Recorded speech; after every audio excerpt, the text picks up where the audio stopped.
Hello and welcome to Higher Thinking on Higher Ed. I am Sharlyn Carrington of Content Strong Communications, the communications and marketing partner for universities, colleges, and nonprofits.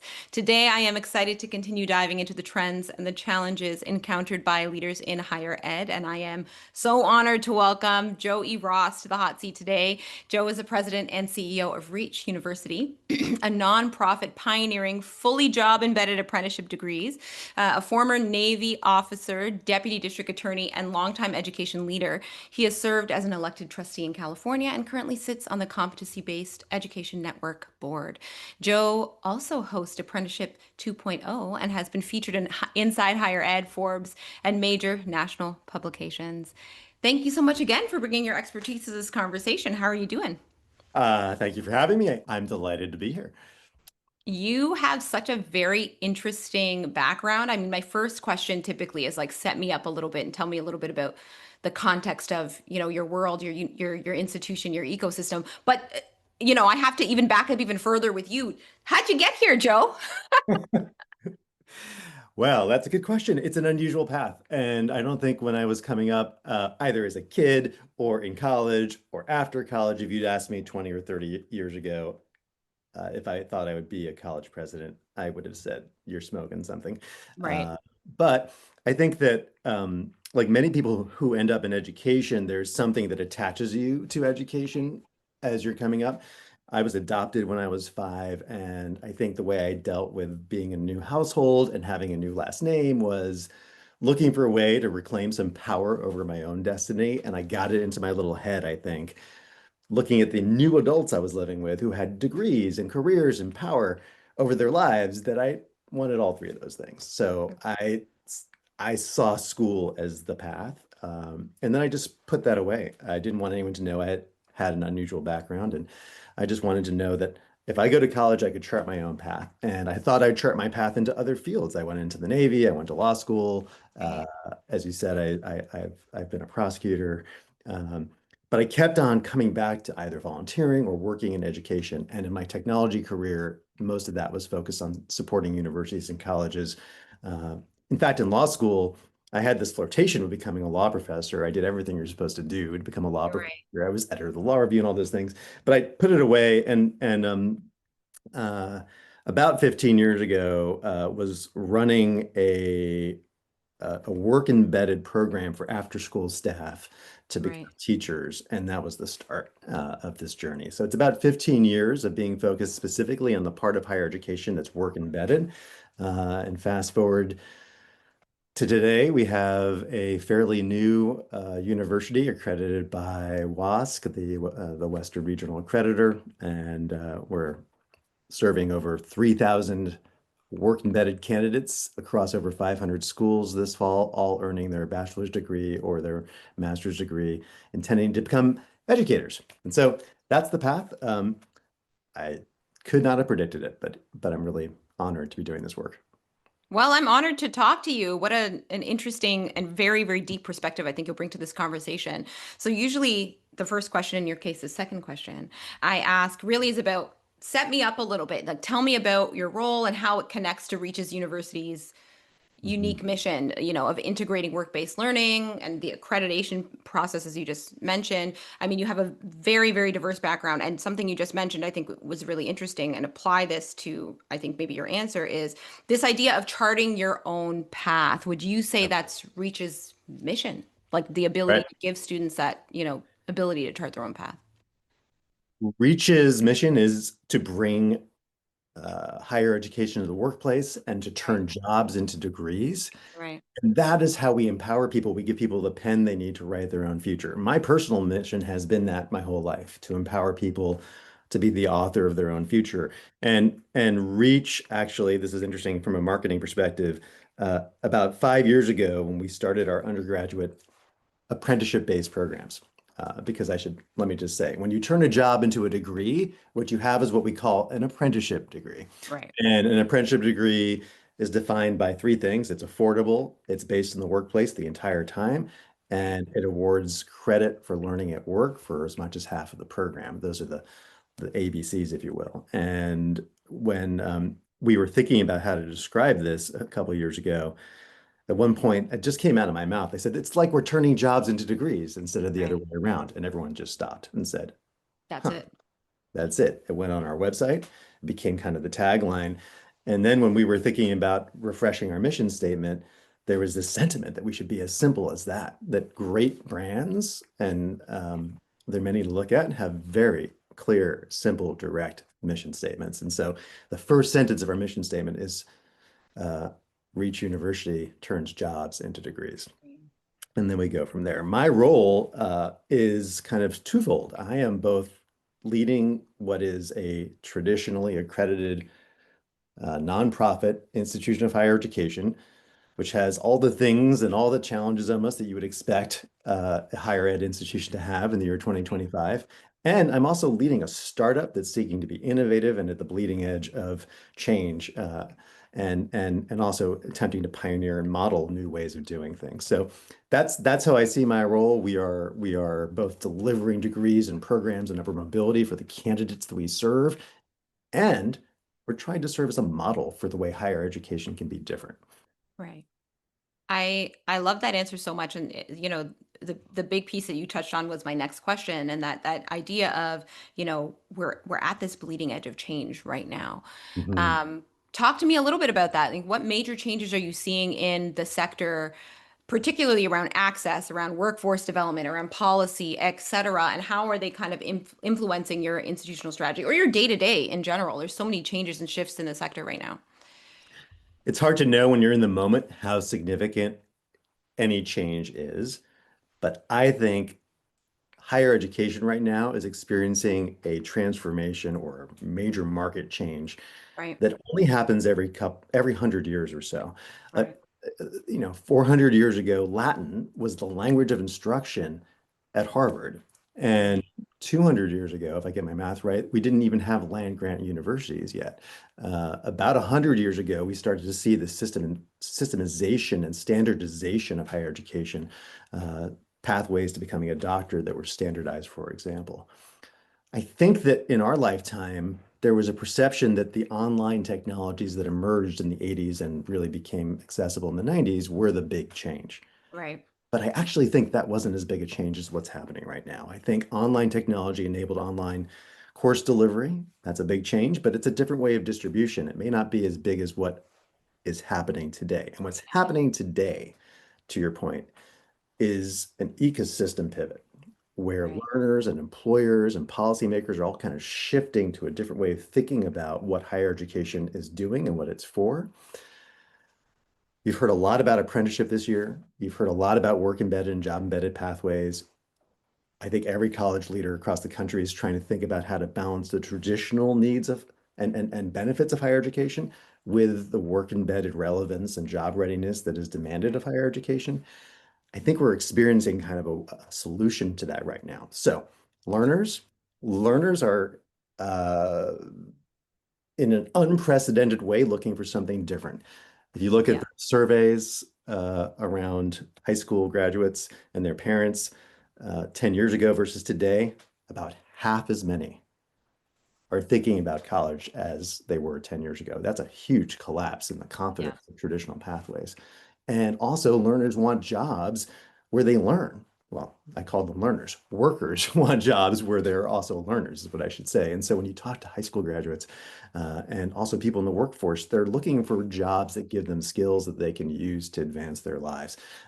Employers are facing once in a lifetime shortages. There's lots of reasons for this we could guess, but certainly post-COVID, people are living in different places, the workforce is changing, and place-based employers like schools and hospitals and social services and law enforcement are all experiencing shortages like they've never seen before and are thinking about using education as a benefit and using internal pathways and training as a solution.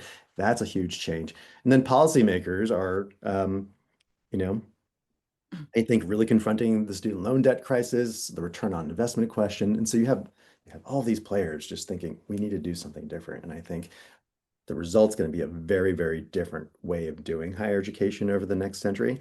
It's just beginning now. I think it's going to be work embedded, but it's still going to be higher education. We can talk about that.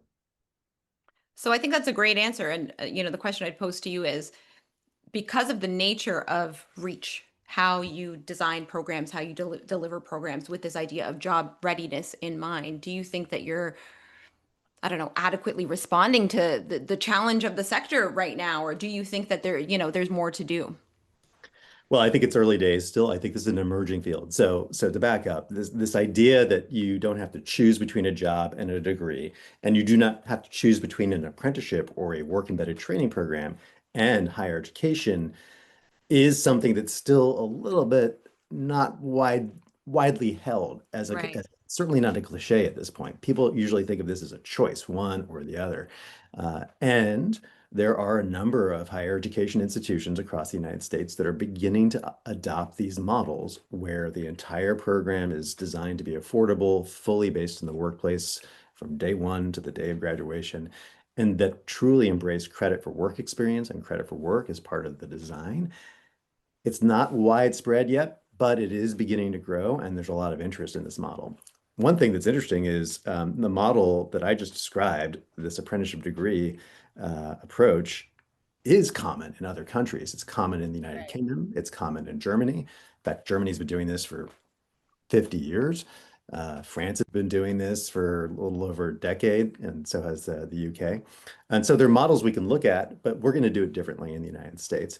I think that what we're seeing over the next couple of years are kind of the early stage proof points that this can work, right? I don't think we're going to see in the next 3 years a massive growth in apprenticeship-based degree pathways. Right. But I think we're going to see a lot of examples of success, both at Reach and at several other institutions that are adopting similar approaches. And I think if over the next 3 years, these proof points of success, proof that the apprenticeship degree can actually build careers without student debt, and that they can address labor shortages, and that they are replicable across geographies and industries, and that they are sustainable financially on reasonable public or employer-based funding. Uh, I think if those proof points emerge over the next 3 years, I think we'll see a hockey stick after that. And we predict that by 2035, there'll be as many as 3 million people in the United States enrolled in these fully work embedded apprenticeship degrees. I think that growth is going to come, but in the next couple of years, it's going to be about people getting the awareness that this actually works. And that's, you touched on exactly what I was going to talk about next, is this idea of the awareness For piece. There's predicting your almost, next question, yeah, I mean, not oh quite my yeah, next, but almost. I mean, because what I was thinking about is, there is almost a brand aware. And when I say brand, I mean the yeah, brand of apprenticeship programs, the brand of these yes. types of programs in general. There is almost a barrier there where people have to understand and get their mind around the value of this type of education. And I think people, as you rightfully said, they're seeing more and more of this shift Mhm. in this sector, and definitely in the US as well as here in Canada. Think about, like, as I think about that a little bit, I think about kind of your overall strategy, and what's working for you and what's maybe not working for you. Talk a little bit about that if you can. Like, what's surprisingly going well as you kind of scale this degree model, and what's been especially challenging as when it comes to, I don't know, credibility, communications, partnerships, etc. Yeah, it's a great question. One thing that happens when you do an apprenticeship degree is you have to partner with employers. And Right. so, as a business perspective, you're shifting from what's referred to as a B2C model, business to consumer model. And by the way, I almost hesitate to refer to higher education as a business, but It is. people will forgive me if they're listening to this. It is indeed a business. So, a B2C model is the traditional approach to how you recruit students in higher education.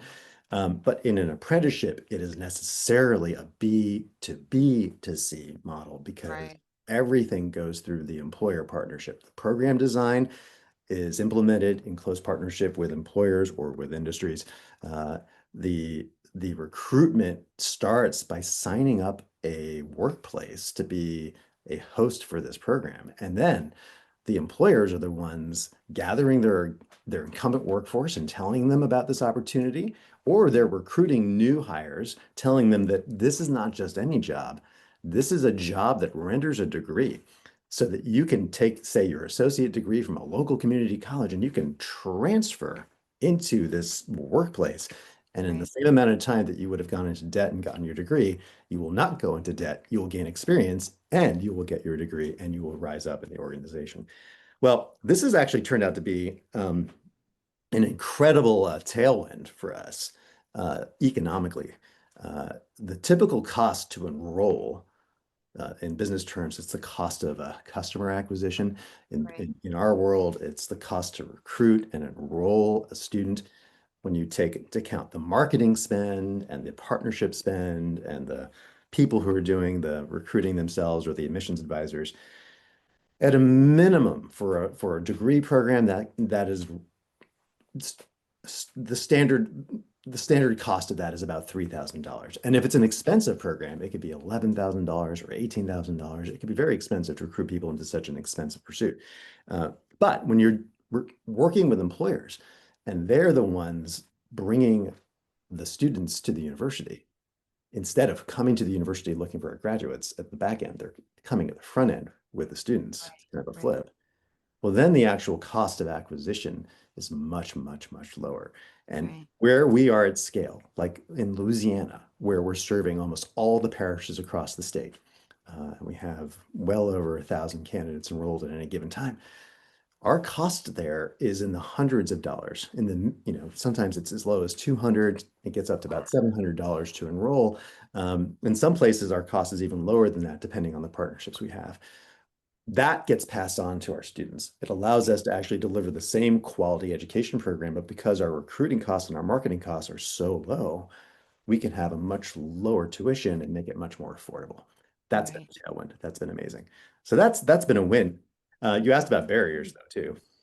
Yeah, tell me about barriers, but I have to just reflect on that. Like I'm taking all of that in and processing it because that is a huge, huge win. Like coming from a communications and marketing perspective, that is a huge win. Yes, tell me about barriers. Uh, well, it's a flip side of a similar coin, I think. For that to work, you really need to learn how to work with your employers, and you Yeah. really know how to equip them to be partners, to be in an alliance with you in describing your program and making it work. So where we have challenges often uh, are the places where employers are figuring out how to do this. Let Yeah. me give you an example. It's a great idea that an employer could post a job description and says, this is a job that comes with a degree program. Hmm. But it's such a new idea. It's such an uncommon thing to do. And it's something that, for example, if you're working in the human resources department division of an employer, it feels like something that you almost have to ask for permission to do in some cases, right? Like this is a major strategic shift in the human capital strategy, in human capital approach that the employer is taking. Uh, do I have to get the CEO to sign in or the principal of the school sign in to do something like this? So there is a challenge there, I think, for many universities and colleges in working with employers and then for the employers and figuring out how to work with the universities in this new model. Like I said before, it flips everything people are used to doing. Usually the employer is coming to the campus looking for graduates. Yeah. Instead, now they're bringing the students to the front end, and that's a shift. And then related to that, the implication here, and this is also a challenge, is the question is called, who is the customer and who is paying for this? And if I were to ask you, for example, who do you think the customer is in education? Well, I mean, I'm going to say the student. you would say the student. Most people will say the student. But in reality, what's happening here is that the The payer employer. and the beneficiary is the employer. Yeah. And so that is a mind shift change to think of an employer, a future employer or a current employer in an apprenticeship as the customer and the student as the talent Right. that is being delivered. It doesn't say that there's less value in the student. In fact, diamonds are what they are in the rough, right? Um, it's a very valuable thing, the human being, right? And yet the customer, if you think of the customer as the person paying and the person receiving the value at the end, it really shifts the way you think about how you operate as a higher ed institution from the business perspective of what we do.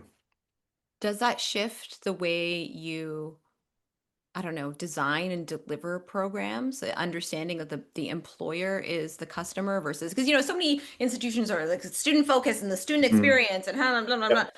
Does that impact the way you deliver your programs? So it gives rise to a true complexity here because Right. it's higher education and we have a duty to the student too, Right. right? Right.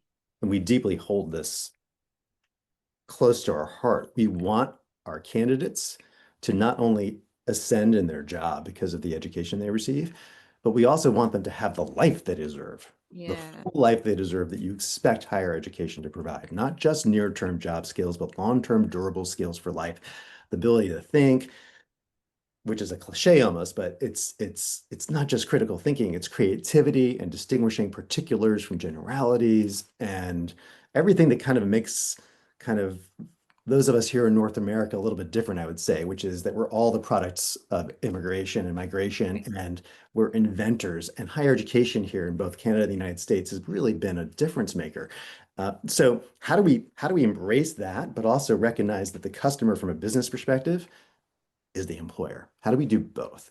So yes, we have to work with the employer to make sure that the program is aligned with the needs of the workplace and that everybody who goes through this performs as well or better than anyone coming from a traditional pathway on day one when they complete the program. And we have an obligation to make sure that the education we're providing is still higher education. It raises the question, what makes higher education higher? Higher. Right. Right. I believe we can do both. We are doing both. We are both providing a higher education that I think um, puts at the center the long-term life trajectory of our learners, and also puts at the center the near-term immediate return on investment of their time and effort, and the employer's time and effort in giving them the education that they deserve. That's a huge answer, Joe. And the thing, I mean, a lot of things came to mind there, but I mean, we talked a little bit about this idea of performance, and it gets to my mind is what are you tracking in terms of performance metrics, whether it's this, what happens to the student after they graduate and where they end up, or whether it's, what are you looking at in terms of enrollment or making partnerships with employers, et cetera. Yeah, performance metrics are interesting because so many metrics are things that you have to wait to the end of the game to find out Yeah. whether you did well, right? It's like this analogy of uh playing a game of basketball and not knowing what the score is until the end. Uh a lot of metrics that we look to in education are you employed at the end? Do you have upward mobility over the course of a career? Yes, we have to track those, but they don't really help us in the here and now, knowing whether we are on track to those long-term milestones. So Right. we look at things that you would consider to be leading indicators of health, vital signs, if you will. One of the things that we borrow from the technology and the business world is the Net Promoter Score. I love the Okay. Net Promoter Score. I think the Net Promoter Score has a lot of power. This is the approach I think that was pioneered by Bain and Company. And it basically is a measure of whether your constituents would recommend you to another person. It's a Right. very different question than asking, are you satisfied? People are very happy to say, yeah, I'm roughly satisfied. Um, and it doesn't give you a lot of information, but it's a much more particular question to ask. Would you put your own brand on the line for our brand? Right. Would you actually recommend us to someone else? And when you see low scores on that account, it raises all sorts of other questions you can dig into. We actually saw some low scores in our graduate program a couple of years ago compared to our undergraduate program. And by the way, this is a scoring system from negative 100 to positive 100. So Right. if you're above 50, you're doing really well. And our undergraduate program was consistently well above 50. It was Right. doing as well as brands like Apple, you know, Right. right? And I think Starbucks is high with their users, with their consumers, but it was doing as well. We were doing as well as a star brand in our undergraduate program, but our graduate program was sitting around zero, and we were looking at Right. why, right? Well, it wasn't that candidates didn't enjoy or appreciate the program. What they reflected to us is the program was difficult and rigorous and hard. And so they were reluctant to recommend it to others when they knew that there were easier ways to get from point A to point B than us. Right. And that was really interesting, right? Because we wanted to be rigorous, but we didn't want to be so rigorous that they felt like, I wouldn't recommend someone else. This is good enough for me. I can do this, but I wouldn't recommend that someone else do that. And so we took that. into kind of under advisement, if you will, and look for ways to keep the rigor, but to make it more sustainable for individuals so they felt like the effort was worth the work they had The to end put in. result. So anyway, that was a long answer on Net Promoter Score, but we No. also look at on-time graduation. We look at retention every year of the program. We look at job placement. We want to see all of our candidates. By the way, they already have a job. The question is whether they ascend into a new job because the person Right. starts with a job, ends with a better job. So we're measuring that as well. So we're measuring all sorts of things along the way like that. And then ultimately the big challenge is how do we measure the long-term things? Like how do we track people after they graduate for not just a couple of years, but for a couple of decades? That data we'll just have to wait for. Uh, What a great and in-depth answer. And I love that you know, you think you spend too much time on Net Promoter Score, but you didn't because no one talks about that piece of it. Everyone talks about all the other bits of it and student retention and so on. So I think that's a really great answer. What are you doing for the next 6 to 12 months? What are you really looking ahead and what are your big goals and your big priorities and what are you looking towards? yeah. Well, there's three big things we are focused on. First is we have this teacher college. This it's called Reach Teachers College at Reach University. We're going to have over 3,000 candidates enrolled in the fall. We're really excited to start truly measuring the efficacy of this program now that we've had 400 graduates and we have several hundred coming every year. We're really looking to actually do to what we were just talking about. We're really looking forward to start really measuring near-term outcomes as they go into their next job in the workforce. And it's interesting. There's always a lot of opportunities for expansion of the Reach Teachers College. It's operating essentially in 7 states. I expect we'll continue to enter and start our program in a new state every year for the next several years. The second big priority is we are going to launch a new kind of college specifically for the healthcare professions. And I don't want to get ahead of myself too much right now, but I think word is out that we're looking at this. And I expect by the end of this calendar year, we're going to announce a different kind of college specifically designed to enable frontline workers in the healthcare occupations rise up within their workplace to ascend to the positions that are really in deeply sort of shortage territory, if you will. There's a terrible shortage of nurses, but not just nurses. We need more radiological technicians. We need more behavioral health technicians. We need more mental health practitioners. And so our approach with an apprenticeship is instead of waiting to recruit people from faraway places to come into new communities and serve them, we embrace the people and the talent that are already there and rise them up. And so we're excited to pioneer some different ways of doing the apprenticeship degree specifically for healthcare. That's a big priority. And number three, we have a center at Reach called the National Center for the Apprenticeship Degree. The Right. purpose of the National Center for the Apprenticeship Degree, or NCAD, is to enable higher education institutions across the country to adopt similar programs as we are delivering, adopt kind of approaches to the apprenticeship degree that will work in their context, in their localities, in the industries that they're partnered up with. And I expect in the next couple of years that NCAD is going to start seeing a number of incredible examples of partner institutions from Massachusetts to Colorado, from Michigan to Texas, launching apprenticeship degrees, not in a manner that is exactly the way Reach does it. We're not here to tell them how to do things. They have ingenious academic entrepreneurs working on these. But what we do is we surface examples of the ways that other colleges and universities have approached this. And they're able to engage in true R&D, which has been said to mean in this context, rip off and duplicate. So we want to see colleges and universities ripping off each other the best practices, including our best practices. And so I expect over the next year, we're going to see some really exciting announcements of new apprenticeship degrees being launched because of this work. I hesitate to ask you this question, but I love hearing about that. It's almost as if you're designing a completely new ecosystem. But like you said, you're actually inviting everyone, rip off everybody else's ideas so we create something better. What an idealistic idea in the best, and I mean that in the best way. What spurred you all to kind of start this or to do this?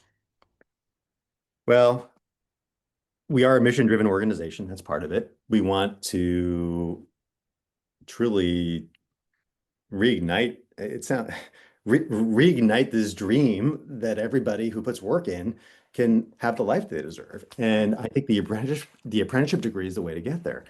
So part of it is just a sense that this is the change we want to see. And the best way to see that change is not to hog it up for yourself and try to be kind of like the star, but instead to elevate everybody who's on a similar path and connect them to each other because an emerging field is fragmented unless you do something. And we want to make sure we do something to make sure this field is not fragmented, that we can learn from each other, that we can establish standards of practice and common vocabulary, that a research base can emerge about how to do this well, that the public becomes aware of it, the policymakers become aware of it, and that ultimately it becomes just baked into the system like furniture in your house. Like it's just what we do. So that's part of what's motivating us. There's a little bit of self-interest, I guess, in the sense that if we were trying to do this by ourselves, we would need the ecosystem to understand what we're doing. And so, Right. a couple of years ago, I ran across an article describing how Elon Musk, way back in the day, was intent on giving away the technology to car batteries to Right. GM and the other big automobile manufacturers. And part of that may have been mission-driven desire to see the world become electrically driven, so to Right. speak. But part of it was also if there are more electric cars, it's easier for our electric cars because there'll be more infrastructure for them. Right. There'll be more charging stations. There'll be more acceptance of this whole new thing. Um, I kind of hesitate to make any comparison to me between me and Elon Musk. And no matter how the listener to this podcast sees Elon Musk, it almost seems a little bit wackadoodle to make any comparison to him. And yet, I think it's an illustrative analogy, right? I think Right. when new things emerge, it's actually better for everybody if you share them and give them away, because the whole ecosystem has to change. And the only way that happens is if a lot of people are hands on deck. That's it. Create the infrastructure you need. I Mm. get it. This is my last question because I've taken up so much of your time. Big thank you to you. And some people find this question challenging. I don't know why, but the question is, if I were to give you that magic wand right now and you could remove this one major roadblock that may or may not be in your way, whether it's, I don't know, policy related, reputational, structural, infrastructural, as we just talked about, what would it be? And what would that mean for your team and for your own ecosystem?